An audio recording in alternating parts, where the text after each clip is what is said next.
Joia demais. Então, bem, a gente vai começar novamente aqui de onde a gente parou, fazendo uma recapitulaçãozinha básica aí da primeira parte da nossa conversa que foi feita anteriormente, abordando a parte do ensino de Jesus, aquela parte inicial, o ensino de Jesus, as 70 semanas de Daniel. Como é que a gente... O que é que você diz aí dessa... Sim, já é demais, meu amigão. Alegria a gente estar junto de novo aí. Bom, seguindo aquela ideia que a gente se propôs, de ser um conteúdo que fosse compartilhável com a igreja toda. Perfeito. A gente se manter na simplicidade, a gente se manter dentro do que o tema permite, né? Então, a gente, semana passada, a gente viu aquela introdução de como estudar o assunto e depois nós entramos no ensino de Jesus, os 6 pontinhos aquele. Vou até compartilhar, vou fazer uma catequese. Isso. Daqueles 6 pontinhos. Espera aí. Vamos. Aí vai. Vamos ver o ensino de Jesus aqui. Pronto. Apocalipse. Os 6 pontos do ensino de Jesus. Isso, show de bola. Então, o que a gente tem feito, inclusive, com os irmãos, esse aqui como a gente falou, a espinha dorsal, por isso está com um peixinho aqui, e é a nossa referência. Então, que os irmãos busquem memorizar esses 6 pontos de Mateus 24. Então, primeiro, ainda não é o fim. Princípio das dores. Isso. E esses 2 aqui são os sinais que não são crescentes. Isso, são sinais progressivos. Crescentes. Isso, progressivos, isso. E já vivemos hoje, mas eles vão ir se intensificando à medida que se aproxima o tempo. Isso. Então, aí vem um sinal marcante, que é o abominável da desolação. Que seria no meio dos 7 anos 7 de manifestação da última do semana. anticristo. Perfeito. Isso. Como a gente viu também semana passada, as 70 semanas de Daniel, as 69 que já passaram, até a morte do ungido, aquele parêntese, aquele efeito montanha, que estamos vivendo ele, e a última semana, a 70ª, que será na manifestação do Inico. E Daniel o chama homem vil, ou um príncipe que há de vir. E existem várias referências que demonstram claramente que é um evento ainda por acontecer, né? Por vir. Então, fica bem claro que aquela última semana das 70 é um evento futuro. Perfeito. Então, no meio da semana, aí diz que ele fará firme aliança com muitos por uma semana, que são 7 anos, a gente viu lá, aquela Shabua, né? Perfeito. E no meio da semana, ele vai quebrar a aliança. A aliança, vai profanar o templo. Vai fazer cessar o sacrifício diário e vai profanar o templo. E aí entramos aqui, justamente esse é o abominável da desolação que Jesus mencionou no versículo 15, lá em Mateus 24, que está aqui entre o momento 2 e o momento 3. Aí, nesse momento do abominável da desolação, se inicia o terceiro momento, que é a grande tribulação. Perfeito. Então, ainda não é o fim, princípio das dores, grande tribulação. Depois, ao final da grande tribulação, como Jesus disse, o sol escurece, no versículo 29 de Mateus. É o quarto momento. O sol escurece, poderes do céu são abalados, né? A lua não dá sua claridade, as estrelas caem do firmamento e poderes do céu são abalados. Aí o quinto momento é o versículo 30 da nossa catequese lá, Mateus 24. Então aparecerá no céu o sinal do Filho do Homem, um sinal visível, todos os povos da terra se lamentarão e verão. E por fim, no versículo 31, diz, então enviará os seus anjos com grande clangor de trombetas e reunirão os seus escolhidos dos quatro cantos do céu. Em Marcos diz os quatro cantos da terra e do céu. Então, aqui esta é o ensino que todo mundo tem que conhecer bem. Por aqui já se desfazem muitos enganos, já se trazem muitas advertências, lembrando que em cada momento desse Jesus faz advertências sobre falsas profecias, sobre falsos cristos, advertências do esfriamento do amor, advertência da apostasia e exortações à perseverança até o fim. Então, todas essas advertências são muito importantes. Já se desfaz, já se vê aqui, e hoje nós vamos ver um pouco mais claramente como o pré-tribulacionismo não está correto, de acordo com o ensino de Jesus e o ensino apostólico. Então, porque muito claramente o pré-tribulacionismo declara que o arrebatamento vai acontecer antes da grande tribulação, em uma vinda invisível de Jesus. E Jesus diz que o arrebatamento vai acontecer depois da grande tribulação e depois da vinda visível dele. Então, só por aqui, o discípulo mais novinho já vê que não está correto o arrebatamento pré-tribulacionista, né?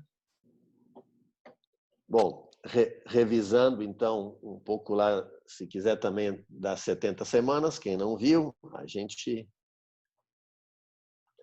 faz aqui um resumão.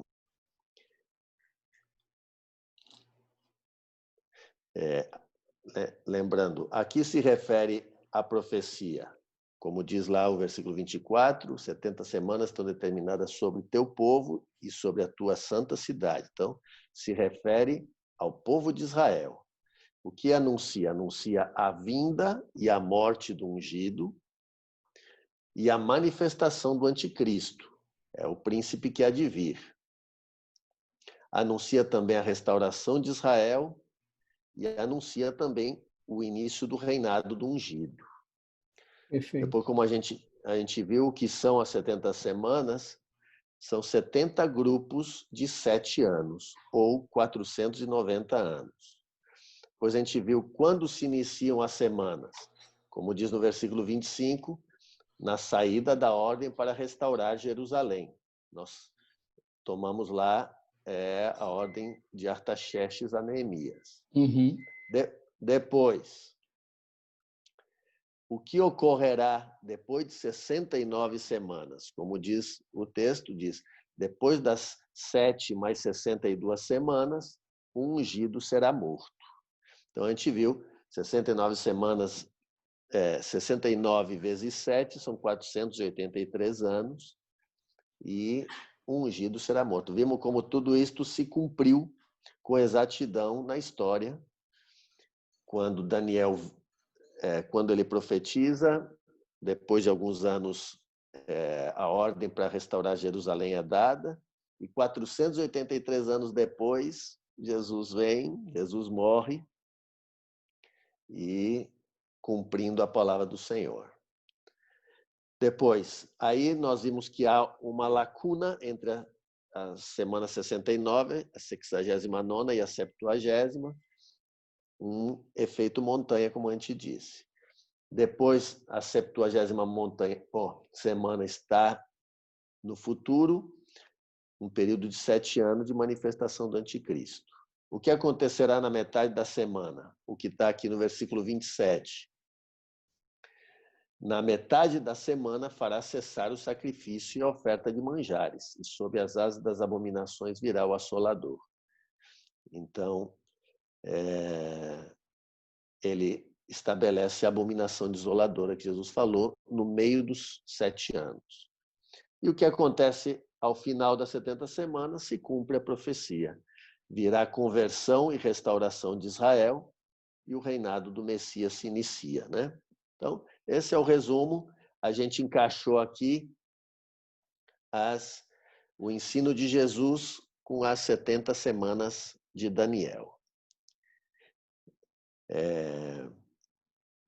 O abominável da desolação, que Jesus citou, na metade da semana, e a manifestação do homem vil de 7 anos, na primeira metade faz aliança com muitos, e na segunda metade, como diz o capítulo 7 de Daniel, os santos lhe serão entregues nas mãos. Uhum. Então, esse é o resumo do que vimos, da primeira o ensino parte de Jesus, a primeira parte e segunda parte, no caso. Perfeito, né? Perfeito. E a segunda parte, 70 semanas de Daniel. Isso. Então, agora, seguindo aquele roteirozinho do início, nós iremos para o ensino nas cartas apostólicas. Perfeito. De novo, lembrando, vamos partir sempre dos textos claros para depois, no fim, interpretar o que já não está tão claro, que é Apocalipse, que tem muitas figuras, né? As cartas, novamente, é um ensino direto, especialmente o apóstolo Paulo foi rico e abundante. Não há figuras, não se usam figuras. Não tem o que interpretar, é objetivo. Não há o que interpretar. Uhum. Vamos aplicar o texto bíblico. Perfeito. Né? Então, a gente vai tentando encaixar o relato nas cartas, ele não é cronológico como Jesus fez em Mateus 24. Não há nenhum relato de Paulo falando assim, sobre a vinda do Senhor, vai ser assim, assim, assim, assim. Não há isso. Então, Paulo, especialmente, ele cita e traz ensinos sobre determinados momentos da vinda do Senhor e do tempo do fim. Então, a gente vai encaixando o que a gente encontra no ensino das cartas, nós vamos encaixando com a espinha dorsal do que Jesus falou. Né? Ok. Então, o primeiro aqui, o texto que a gente menciona, é um que corresponde mais ou menos à descrição do ainda não é o fim e princípio das dores, certo? Aqui, coloquei aqui uma referência assim, os textos principais. Excelente. Relacionados ao tema, certo?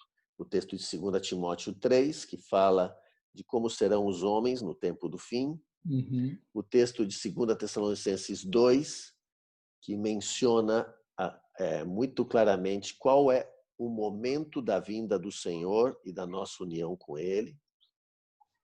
O texto de 1 Tessalonicenses 4 e o início do 5, que fala a respeito propriamente da vinda do Senhor, ao ressoar da trombeta, como será a ressurreição dos mortos e o arrebatamento.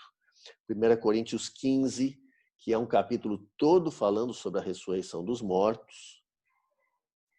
Depois, os textos que falam um pouco de como serão nossos corpos, os corpos glorificados. Uhum.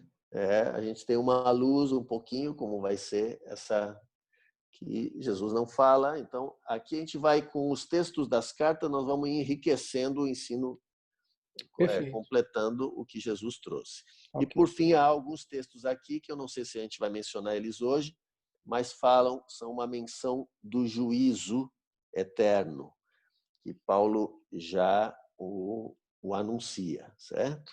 Okay. Tanto o julgamento dos santos para galardões, que Paulo o chama de tribunal de Cristo, como o juízo de todos os homens também, né? Bom, o comentário é um ensino direto sem figuras, esclarece e confirma as palavras de Jesus. Então, primeiro texto de Timóteo, que se encaixa aqui, Paulo fala sobre os tempos difíceis. Então, sabe, porém, isto, nos últimos dias sobrevirão tempos difíceis, pois os homens serão egoístas, avarentos, jactanciosos, arrogantes, blasfemadores, desobedientes aos pais, ingratos, irreverentes, desafeiçoados, implacáveis, caluniadores, sem domínio de si, cruéis, inimigos do bem, traidores, atrevidos, enfatuados, mais amigos dos prazeres que amigos de Deus, tendo forma de piedade, negando-lhe, entretanto, o poder. Foge também destes. Esta descrição, a gente poderia dizer assim, que é uma descrição, além de ser hoje, é uma descrição da multiplicação da iniquidade. Da iniquidade, exatamente. Mas isso aí está claramente demonstrado nos dias em que a gente está vivendo, né? Aqui nos acaba sendo também uma advertência a nós, como igreja, certo? Por que isto? Porque Paulo, aqui no contexto, acaba, se você ler o contexto todo do capítulo 3 de 2 Timóteo, você acaba percebendo que Paulo diz a Timóteo, foge também destes. Verdade. Depois diz assim, pois entre estes se encontram os que penetram sorrateiramente nas casas, conseguem cativar mulherinhas sobrecarregadas de pecados, conduzidas de várias paixões, e sai falando também de Janes e Jambres, que resistiram a Moisés, e também estes homens resistem à verdade. Então, no contexto, parece que vai haver gente assim, rondando a igreja, ou até dentro da igreja. Então, este é um quadro do mundo no tempo do fim, e que nós já estamos vendo, mas também é um quadro que você vê que, pelo contexto ali de 2 Timóteo 3, você vê que vai estar aparecendo pessoas assim no meio da igreja ou próximo, e Paulo manda tomar cuidado com essas pessoas. Uhum. E realmente, como você disse, é um quadro dos dias de hoje já. O orgulho, a arrogância dos homens, cada vez mais ostensiva, menos vergonhosa. Ao contrário, hoje falar bem de si mesmo faz parte do currículo, faz parte da apresentação de cada um. Você ser humilde hoje está fora de moda. Esses sinais fazem parte desse quadro que vai ir crescendo, né? Que vai ir aumentando à medida que se aproxima a vinda do Senhor. Então, estas características se encaixam bem com o quadro de multiplicação da iniquidade e correspondem também ao que vemos hoje em grande medida na humanidade. Depois, o outro texto que é um texto muito importante, chave, esclarecedor, certo? É o texto de 2 Timóteo, capítulo 2. Esse é um texto que merece muito boa atenção nossa e dos irmãos. Bem, Quer que a eu leia? gente Vai ler ele? pode ser, meu amigão. E depois a gente vai comentar um pouquinho. Isso, vamos lá. Do 1 ao 4. Isso. Irmãos, no que diz respeito à vinda do nosso Senhor Jesus Cristo e a nossa reunião com Ele, nós vos exortamos a que não vos demovais da vossa mente com facilidade, nem vos perturbeis, quer por espírito, quer por palavra, quer por epístola, como se procedesse de nós, supondo tenha chegado o dia do Senhor. Ninguém de nenhum modo vos engane, porque isto não acontecerá sem que primeiro venha a apostasia e seja revelado o homem da iniquidade, o filho da perdição, o qual se opõe e se levanta contra tudo que se chama Deus ou é objeto de culto, a ponto de assentar-se no santuário de Deus, ostentando-se como se fosse o próprio Deus. Amém. Bom, a primeira coisa que a gente, quando inclusive os irmãos puderem a gente explicar com bastante simplicidade, deixa eu voltar aqui para o texto. É dizer, irmãos, qual é o assunto deste texto? Diz assim, está anunciado no início, no que diz respeito à vinda do nosso Senhor e nossa reunião com Ele.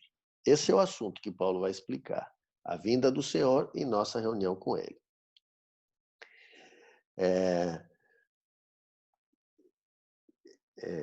A gente percebe que alguma coisa estava acontecendo ali entre os irmãos em Tessalônica.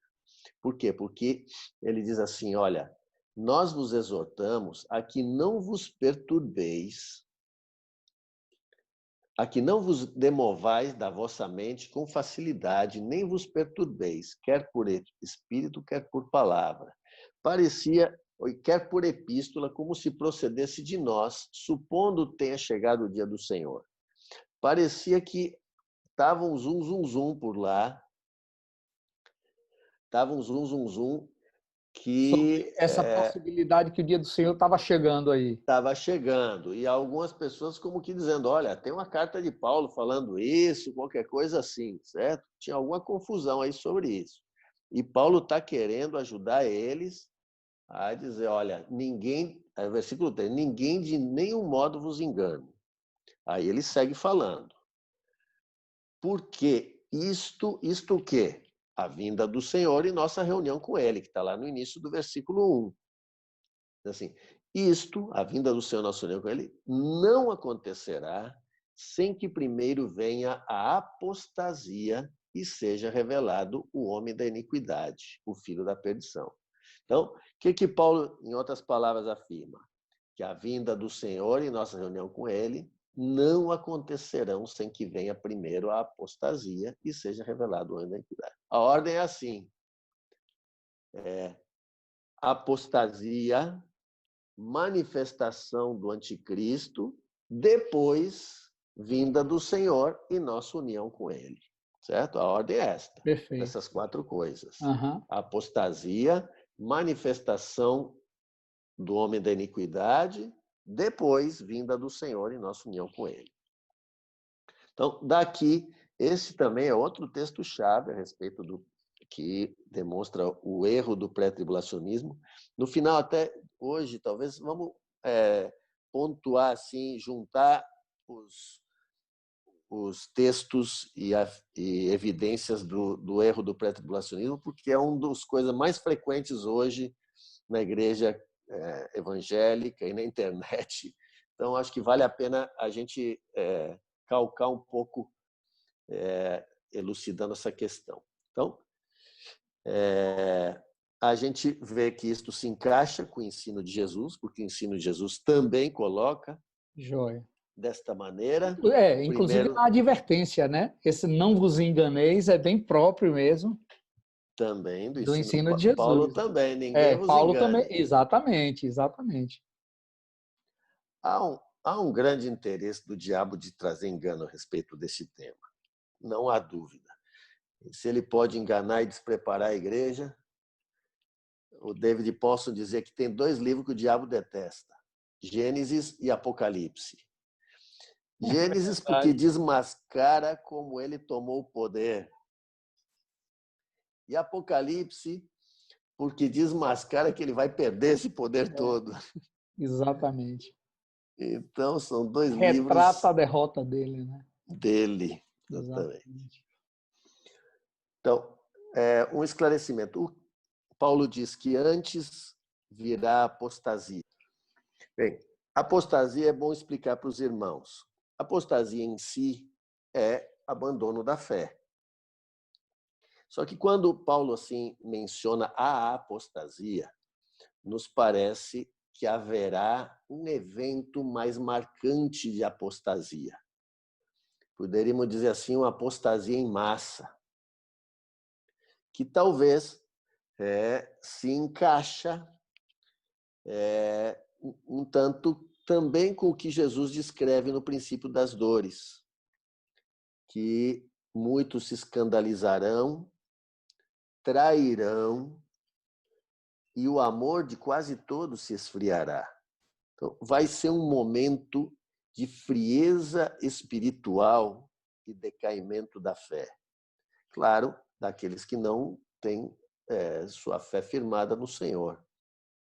E juntar isto no momento que vier perseguição contra a igreja, quem não é firme vai dizer, eu não perco meu pescoço por Jesus, não. E se vai. Então, esse é um momento que vamos estar vendo esse abandono em massa da fé. Ocorrerá juntamente com a manifestação do homem da iniquidade, que enganará muitos, também engano. Talvez muitos não reconheçam que ele é. Ele vai vir fazendo prodígios, né? Também. Porque essa questão do enganar a muitos está muito relacionada à questão de ele também vir fazendo sinais e prodígios, né?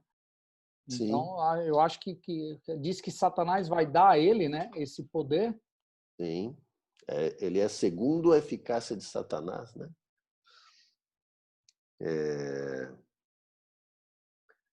Então, repetindo aqui, isto coincide com a afirmação de Jesus de que muitos se escandalizarão, trairão e odiarão, e o amor de quase todos se esfriará no princípio das dores. Perfeito. Então, vou ler aqui 2 Tessalonicenses 2, de 5 até o 12, não é isso? Isto. Vamos lá. Não vos recordais de que, ainda convosco, eu costumava dizer-vos estas coisas? E agora, sabeis o que o detém, para que ele seja revelado somente em ocasião própria. Com efeito, o mistério da iniquidade já opera e aguarda somente que seja afastado aquele que agora o detém. Então, será de fato revelado o iníquo, a quem o Senhor Jesus matará com o sopro da sua boca e o destruirá. Aleluia. Pela manifestação de sua vinda. Ora, o aparecimento do iníquo é segundo a eficácia de Satanás, com todo o poder e sinais e prodígios da mentira, e com todo o engano de injustiça aos que perecem, porque não acolheram o amor da verdade para serem salvos. É por este motivo, pois, que Deus lhes manda a operação do erro para darem crédito à mentira, a fim de serem julgados todos quantos não deram crédito à verdade. Antes, pelo contrário, deleitaram-se com a injustiça. Amém. Bom, vamos ir comentando um pouquinho esses versículos aqui. Vamos comentar um pouquinho desde o 4. Então, no 3, a gente viu que ficou claro que primeiro apostasia, depois manifestação do homem da iniquidade, depois a vinda do Senhor e a nossa união com Ele. Aí ele vai falar sobre esse homem. Diz, versículo 4, o qual se opõe e se levanta contra tudo que se chama a Deus ou é objeto de culto, a ponto de assentar-se no santuário de Deus, ostentando-se como se fosse o próprio Deus. Esse é o texto de Paulo confirmando e reafirmando o abominável da desolação de que falou Daniel, né? O cumprimento da invasão do templo e da profanação do templo. Depois Paulo fala um negócio interessante, diz assim, não vos recordais de que ainda convosco eu costumava dizer-vos estas coisas? Então Paulo já costumava ensinar esse assunto para os irmãos lá, os tessalonicenses. E aí diz assim, e agora sabeis o que o detém, para que ele seja revelado somente em ocasião própria. Bom, vamos ler ainda o versículo 7, aí eu vou fazer o comentário que eu fazer. Com efeito, o mistério da iniquidade já opera e aguarda somente que seja afastado aquele que agora o detém. Esse é um comentário que a gente deve fazer importante, porque também o pré-tribulacionismo usa estes textos. Perfeito. Por quê? Se a gente perguntar assim, o versículo 6 diz, sabeis o que o detém. No original é o que mesmo. Você não sabe se é uma pessoa ou algo. Mas no versículo 7 já diz, e aguarda somente que seja Aquele. afastado aquele que o detém. Então, é uma pessoa. É uma pessoa ou um ser. Pode ser um anjo, pode ser algo assim. Aí, a gente também precisa agora ensinar os irmãos. Dizer assim, você pergunta assim, quem é esse Quem é que aqui? detém? Quem é que detém? Então, se vamos ser bem corretos, vou dizer, Não não sei. sei. Aqui é a atitude correta de interpretação bíblica. Os irmãos lá em Tessalonicenses sabiam. Paulo diz assim, agora sabeis o que o detém. Ele já tinha falado. Infelizmente, ele já tinha falado e não Mas não fala na carta. registrou. Não registra mais. Então, nós ficamos sem saber. E, biblicamente, não há menção que nos permita fazer afirmações sobre isso. O pré-tribulacionismo faz uma dedução, inferência ou especulação, sei lá. O que eles dizem? Eles dizem que o que o detém é o Espírito Santo que está na igreja na terra. Então, que enquanto a igreja estiver na terra e a presença do Espírito Santo na terra, o iníquo não poderá se manifestar. E por isso eles defendem que a igreja será arrebatada, usam este texto como mais uma prova para eles, de que a igreja será arrebatada e depois que a igreja for arrebatada, então o iníquo vai se manifestar, porque o Espírito Santo sairia daqui. Isto não há nenhuma base bíblica para se afirmar isso, os textos não dizem. E vamos ver que na primeira vez que a gente leu esse texto com ele, a gente disse, está aqui, Ivan, a prova. Aí disse, aonde? Disse, não, está aqui, é o Espírito Santo. Disse, aonde está escrito que é Espírito Santo? Aí a gente ficou, não está escrito. E a verdade é essa. Inclusive, é até uma incoerência, porque o próprio pré-tribulacionismo diz que depois da manifestação do anticristo surgirá uma igreja aqui na Terra, a igreja da tribulação. Então, se o Espírito Santo foi tirado, como é que surge isso? E esses cristãos da tribulação não têm o Espírito Santo? Então, não há coerência nisso e nem base bíblica para isso, certo? Perfeito. É bom fazer esses esclarecimentos, né, por conta dos engodos que andam por aí, rodando. Por aí. Alguém for ver algo pré-tribulacionismo, vai usar esse texto aqui, do versículo 6 e 7. Perfeito. Depois, o texto segue dizendo e falando um pouco mais sobre o iníquo. Diz que quando é que ele será destruído? Na manifestação, de fato será revelado o iníquo, a quem o Senhor Jesus matará com o sopro da sua boca e o destruirá pela manifestação da sua vinda. Quando formos estudar lá em Apocalipse 19, vamos ver que na vinda do Senhor, o Senhor destrói o iníquo e o lança no lago de fogo e enxofre.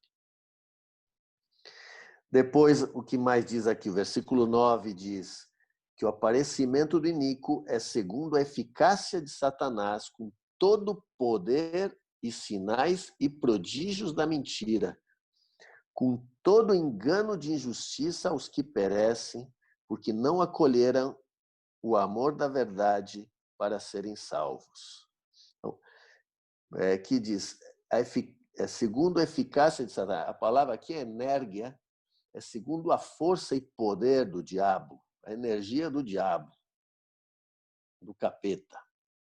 E vai ter o poder, vai fazer sinais, prodígios, vai ter um poder de engano excepcional.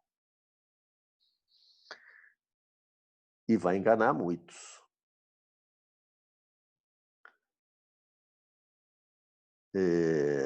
Bom, e no final... Inclusive aqui no dicionário do Strongs, né? Diz assim, eficiência, ato de trabalhar, usado apenas para poder sobre-humano, seja de Deus ou do diabo. Diabo. Então é um poder diferente. Exatamente. Não é um poder do homem. Sim, sim. É um poder sobrenatural. Paulo, quando fala aos Colossenses a respeito de que ele se esforçava e se afadigava o mais possível, esforçando-me o mais possível, segundo, é a mesma palavra aqui, segundo sua enérgia que opera eficientemente em mim. Então, o Espírito Santo também nos dá do seu poder e da sua manifestação, e o diabo e Satanás vai dar ao anticristo do poder dele. Então, esse homem vai ser possesso por Satanás, não há dúvida. Até porque a palavra fala que enganar, se possível, até os escolhidos. Exatamente. Para poder acontecer um negócio desse, ele tem que vir com um poder sobrenatural, Exatamente. Alguma coisa assim que vá deixar as pessoas pôr em dúvida, né? As pessoas em dúvida, realmente. Sim. Bom, então um resumo aqui, enganará o mundo.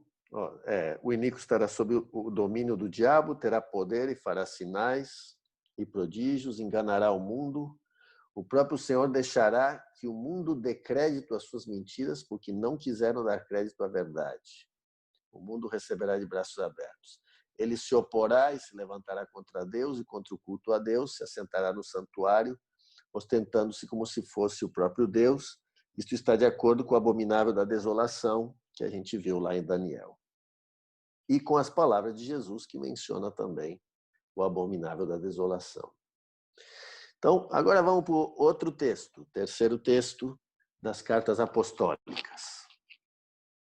Então, estamos aqui, vamos ir montando, acompanhando o ensino de Jesus, certo? Então, este texto de 2 Tessalonicenses corresponde aqui à manifestação do iníquo e à apostasia. E agora nós vamos ler os textos que o Senhor fala sobre a vinda do Senhor e a nossa união com Ele. E é o correspondente ao sinal do Filho do Homem e à reunião dos escolhidos. Então, 1 Tessalonicenses, capítulo 4.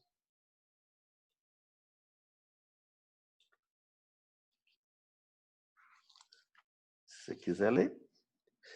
Vou ler.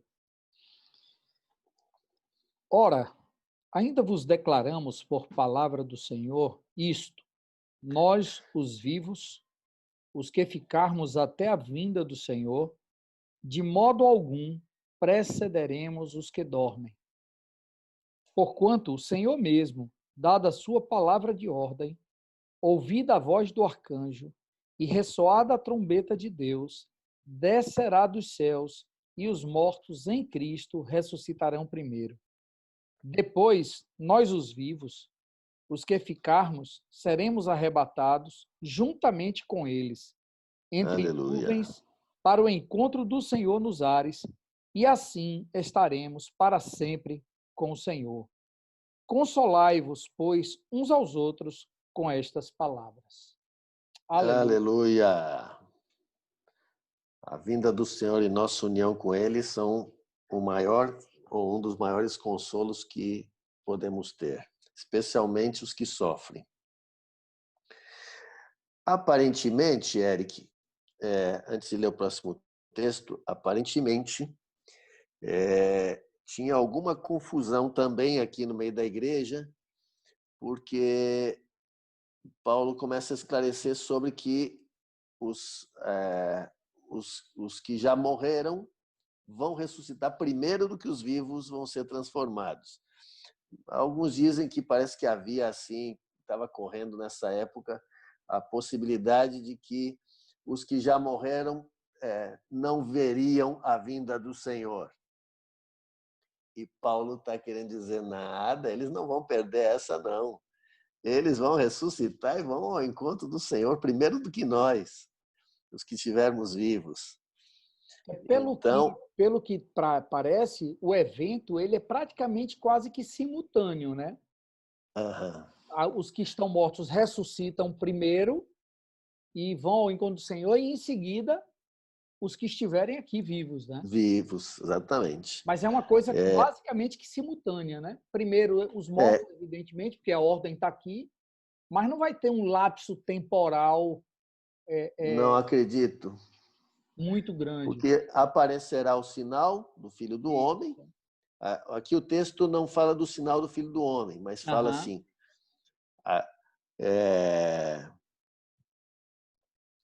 O David Paulson também diz assim, olha, esse versículo 19 é o versículo mais barulhento da história. Porque você imagina, ó, o Senhor dá a palavra de ordem, já não é uma voz qualquer. Depois vem o arcanjo e repete, e anuncia, e grita, e proclama. Depois ressoa a trombeta. E aí o Senhor desce. Aí os mortos em Cristo ressuscitam e vão ao Senhor. Imagina se vai ter alguém calado nessa hora. Vão ser milhões gritando ao mesmo tempo de alegria. Verdade. E depois os vivos vão encontrar o Senhor lá. Vai ser a maior festa que este universo já viu e já conheceu. Aleluia. Esse nosso encontro do Senhor com Ele. Então, vai ser uma cena assim. Vamos ler agora o texto de 1 Coríntios 15, que também anuncia este momento.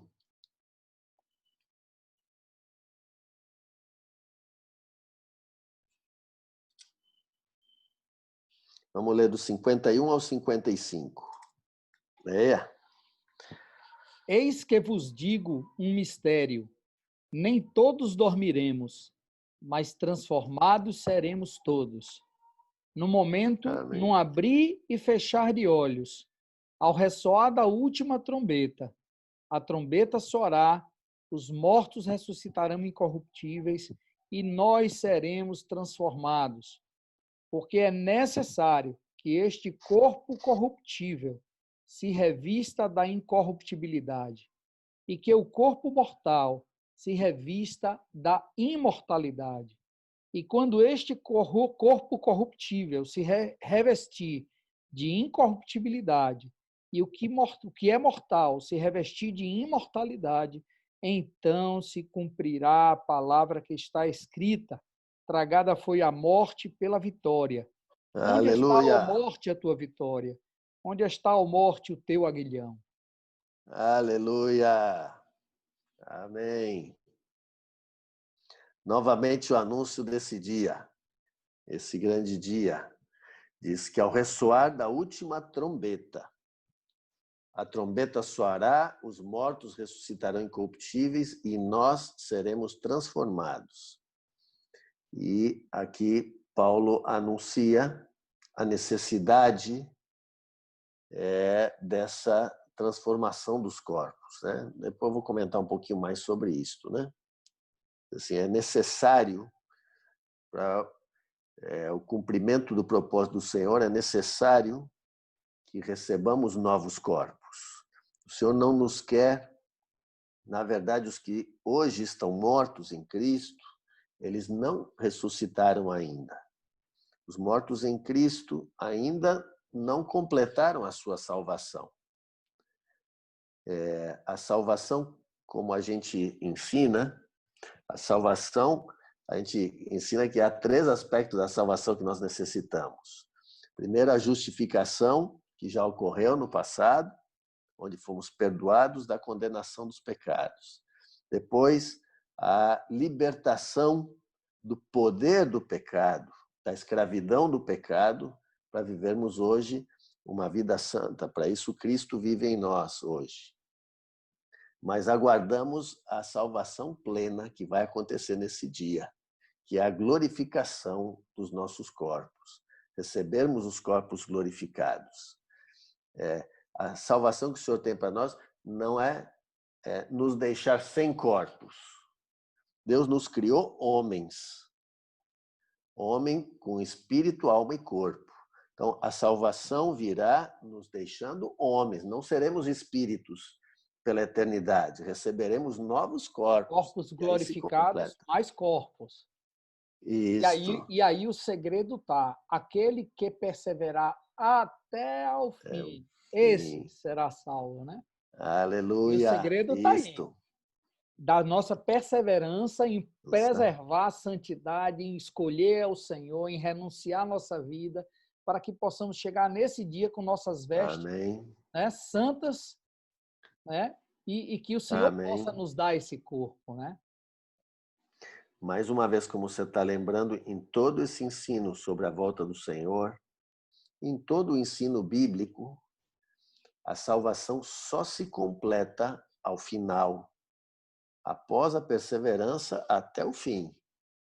Então, todas as exortações em Apocalipse, todas as palavras de Jesus, elas anunciam, quando fala as parábolas das virgens, até ali o finzinho, é aquela virgem que perseverar até o fim, ali estiver apta na volta dele. Então, vai viver esse dia aqui, ó. Ou seja, põe abaixo a teoria do bilhete de garantia, né? Tia, exatamente. Da garantia da salvação sem perseverança até o fim. Isso não existe. Aqui, ó, a garantia que nós temos é aqueles que perseverarem podem ter a garantia de que Jesus vai salvá-los pelo seu sangue e por sua obra. Aleluia. Amém. Mais uma vez, aqui a gente vê que a ordem que Paulo cita, tanto no texto de 1 Tessalonicenses 4, como neste, é assim, dada a ordem de Deus, ressoada a trombeta, Jesus vem. Então, há uma vinda do Senhor, e aí sim vem a ressurreição dos mortos. Então, mais uma vez, a reunião dos escolhidos mediante clangor de trombeta, como Jesus já disse lá em Mateus 24, 31, diz com grande clangor de trombeta. E Jesus, na sua vinda, vai reunir seus escolhidos. Um pouco falando um pouquinho sobre esse corpo glorificado, certo? Essa menção de salvação passada, presente e futura. Esse processo da salvação só estará completo quando recebermos novos corpos na vinda do Senhor. E depois uma descrição um pouco do que a Bíblia fala de como serão esses corpos. Diz assim: amados, agora somos filhos de Deus e ainda não se manifestou o que havemos de ser. Sabemos que quando ele se manifestar, seremos semelhantes a ele, porque haveremos de vê-lo como ele é. Aqui a gente já tem uma pistazinha, diz, nós vamos ser semelhantes a Jesus. Vai se completar essa semelhança com Cristo também no corpo. Amém. Depois, Filipenses 3, ali João fala isso, né? Agora Paulo fala, pois nossa pátria está nos céus, de onde aguardamos o Salvador, o Senhor Jesus Cristo, o qual transformará nosso corpo de humilhação para ser igual ao corpo da sua glória, segundo a eficácia do poder que ele tem de até subordinar a si todas as coisas. Aí essa eficácia é o mesmo significado, né? Esta eu não lembro. De Colossenses 1 eu lembro, mas Deixa talvez se você tenha a Bíblia aí, você pode olhar se é 3, enérgia. Deixa eu ver aqui. Que é interessante, né? Porque teoricamente teria que ser, né? Filipenses 3, 21. Vamos lá. Eficácia. Esse enérgia. Exatamente o mesmo significado. Então, mesma palavra. Mesma palavra. É um poder sobrenatural que se manifesta.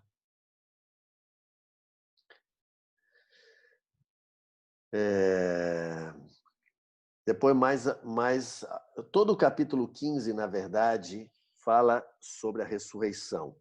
Então, Paulo, ele explica a necessidade da ressurreição. Como a eternidade não será herdada vamos dizer, pela criação caída atual. É necessário a regeneração desta criação. Eis que nós já lemos isto, né? A primeira parte. Agora, a ênfase aqui, no finzinho do versículo 34. E quando este corpo corruptível se revestir da incorruptibilidade e o que é mortal se revestir da imortalidade, então se cumprirá a palavra que está escrita: tragada foi a morte pela vitória. Então, um resumo aqui. Como vai ser nosso corpo? Será semelhante ao corpo glorificado de Jesus. Será incorruptível, não verá corrupção, sem pecado, sem doenças, sem envelhecimento. Será imortal, como diz, se revestirá da imortalidade, será glorioso, semelhante ao corpo da sua glória. Amém? Aleluia. Esse assunto nos anima. B, vou dizer uma coisa, eu estava pensando exatamente isso aqui, como é precioso a gente poder ver essas coisas, a gente ler junto essas coisas, e a fé naquele que está por vir, Aleluia. nosso coração de alegria, de fé, de esperança, até para a gente passar pelas tribulações que nós estamos vivendo aqui nessa terra, né? A Amém. nossa momentânea tribulação, como ele mesmo fala, a palavra, né, como Paulo fala, não se compara, né? Então, assim, Produz eterno peso de glória, acima de toda exatamente. Então, comparação. assim, e aí eu fico assim, quantas vezes a gente leu esses textos há anos atrás e a gente não se atentava para essas realidades espirituais tão gritantes, né? E deixávamos passar isso batido diante dos nossos olhos. E hoje o Senhor está descortinando cada vez mais essas Amém. realidades assim diante de nós, né? Aleluia. Amém. Aleluia. Vai aumentando o desejo pela vinda dele. E Então, desculpa que vou te interromper novamente, você vai falar, vai aumentando claro, o desejo não. pela vida dele, né? Aí você, assim, agora há pouco você falou que a expectativa pela vinda do Senhor vai ser um grande consolo para os que sofrem, Sim. né? E isso tudo é um grande ânimo para aqueles que sofrem, Amém. né? Amém. Jesus fala, no mundo tereis aflições, mas tem de bom ânimo, eu venci o mundo, né? E a nossa Amém. expectativa é que lá, quando a nossa salvação for concretizada, que recebermos nossos corpos glorificados, né? Amém. A vitória Amém. sobre o mundo também será nossa, nele. Experimentar Amém. de fato e de verdade a vitória sobre o Aleluia. mundo, a vitória sobre o pecado, sobre a morte, né? Aleluia. Isso chega a me arrepiar Amém. aqui, porque é um negócio Aleluia. fantástico isso. E hoje ainda o justo sofre. Ainda há muita injustiça na terra. As coisas ainda não foram colocadas no lugar. Então, a vinda do Senhor é a nossa esperança e garantia de que essas coisas vão ser colocadas no lugar, de que vale a pena perseverar. Hoje ainda o injusto, às vezes, parece prosperar. O injusto, se você olha só para a terra, você olha assim e diz, tem algo de errado. As coisas estão invertidas. Então, o olhar para esse momento da vinda do Senhor coloca as coisas na perspectiva correta e nos dá muito ânimo, esperança e também temor, é claro, porque, na verdade, todos vamos ser julgados, né?